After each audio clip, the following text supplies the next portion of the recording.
Now there's three categories of what we consider mobility issues. There's chemical, there's mechanical, and there's neurological. So what do I mean by that? So the chemical aspect of a mobility issue is the body's ability to have, an area that is fully nourished with blood, with lymphatic, with, it has the ability of those juices in your body to move freely, right? Now, in a muscle that has tension, it may not be able to move that freely. In a joint or a postural position that is a little restricted, it will affect the flow and nourishment and the removal of waste and all that stuff. So I kind of consider it the juices of your body's ability to flow, right? Now, in a neurological mobility issue, it has everything to do with your brain.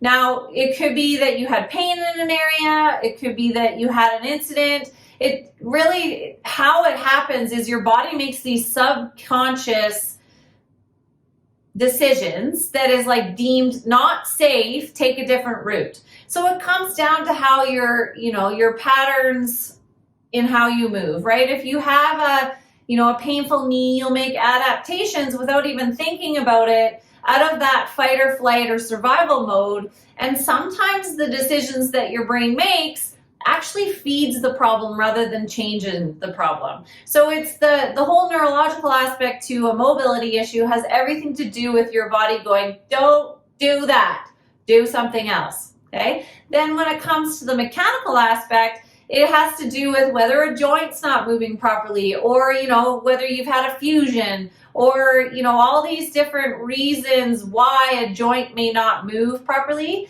But it's also to talk about the soft tissue. So that's also a mechanical issue. The ability for a muscle to move through its full range of motion can have an effect on how you move as a whole, right? So that's kind of how some of the practitioners will kind of come into play. So like chiros will look at joints, and massage therapists look more at the tissue, and then the acupuncture and maybe the cranio, all that kind of looks at the fluid flow. So they all have their part, and really why we all kind of have our favorites is usually because it's going to address our biggest mobility issues. So the good news is if we tackle one aspect, it will affect all of the others. So the magic of the human body is that it all interacts. So if you move, you'll have an effect on how all your systems and how